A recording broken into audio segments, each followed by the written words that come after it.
आयुक्तांनी हा जो निर्णय घेतलेला आहे हे फार चुकीचं आहे। एक हिंदीमध्ये म्हण आहे, अंग्रेज गए और अपनी औलाद छोड़ गए। आणि दुसरं हिटलरशाही, म्हणजे आयुक्तांची काही हुकुमशाही आणि हिटलरशाही आहे का की त्यांनी आदेश काढायचा 1988चा, म्हणजे त्यांच्या याच्यात जे दाखवलेलं आहे की 1988चा ते आदेश काढतात की बाबा त्या जी आर प्रमाणे असं आहे।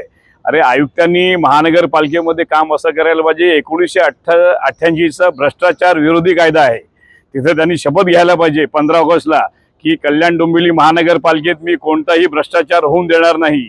कल्याण डोंबिवली महानगरपालिकेमध्ये जे रस्त्यांची जी चाळण लागलेली, जे गड्डे झालेले, जे कॉन्ट्रॅक्टर आहेत त्या विरोधात गुन्हा दाखल करून आणि महानगरपालिकेत कोणताही भ्रष्टाचार होऊन देणार नाही।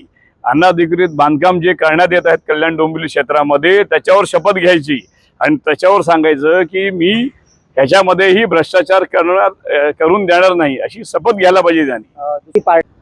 जर आवड साहेब हे आमच्या घटक पक्षाचे मित्र आहेत आणि त्यांनी जर असं सांगितलं तर आम्ही नक्कीच सगळे एकत्र म्हणून चिकन मटन पार्टी करणार, 100% करणार मग पार्टी आम्ही।